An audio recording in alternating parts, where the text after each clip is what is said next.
мен көп естіп оқығам, соның бірі Күлеке болады. Оны сіздерге айтып бергім келеді.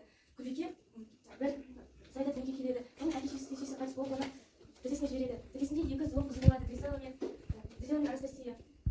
Екеуі Күлекені ұнатпайды. Сол үшін көп үйдің жұмыстарын мойнына іліп қояды. Ол күннен кешке дейін сонда Анастасия мен Гризеланың қызықтарын жеп отырады.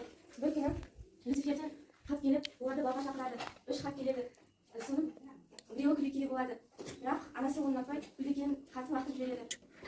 Бір күні мен көйлектегі күнде Күлекеге сын айтып бергім келеді. Күлекенің екі тіресі болады, Гризела мен Анастасия. Оларды бір күні Люцифер балға шақырып, анасы Күлекенің хатын лақтырып жібереді. Бірақ Күлекеге көмекке оның сиқыршысы келіп, оған көмектеседі. Күлеке балға барады, әдемі Күлек болады. Ол Люциферге қарап кетіп қалады. Бірақ сыра Күлеке жақын болады. Күлеке кетіп, бір аяқ киім түсіріп алады. Сосын Люцифер оны іздеп жүріп, тауып үйге бақталады. Содан Ермағамбеттің Насыр Саққа бала шығармасы. Бұл әңгімеде Тержан кішкентай бала туралы жазылған. Бір күні Ермағамбет ауылына 4 жылдан кейін оралуы еді. Сол кезде көзінен түсе сала кейбіреулері құшақтасып, кейбіреулері сөйлеп, кейбіреулері мұңын айтады. Сосын олар жеңіл бір машинеге отырып үйіне қарай жетеді. Олардың түсуі де апыр-сапыр болады. Сосын олардың тамақ ішуі тез, ал шай ішуі ұзақ болады.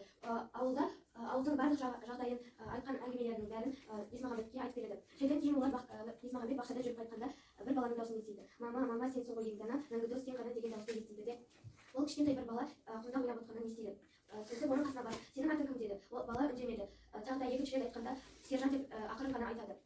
Сосын сен кімнің баласысың дегенде, мен Күміскүлдің кімнің қызы дегенде Балмағамбеттің. Сол кезде Есмағамбет түсінеді. Бұл Балмағамбет ол менің ағам, оның қызы Күміскүл екен ғой деп түсінеді. Күміскүл ол біраз жыл ол Алматыға кетеді. Оқуынан түсіп қалып, ол Алматыда сатушы болып істейді. Сосын ол бала анасының саңқанын айтып, ол Есмағамбет балаға жай ғана сүйкімді екен деп оны қолына алып, сені Алматыға алып кетейін ба деп айтады. Сол кезде иә деп айтады, сен мен анама барасың ба дегенде, сосын базарға барамыз ғой дегенде, базарға неге деді, анама барамыз деп айтты. Сөйтіп ол менің кішкене ғана қызыл костюмді киемін деп айтады да, жарайды кисең кие ғой деп, оны анам әперді деп айтады. Сосын олар үйіне барып нағашыларынан сұрайды, мен Сержанды анасына апарсам бола ма деп. Сол кезде олар иә деп айтамады, қала берсін деп айтты. Сосын Есмағамбет ауылға барып келіп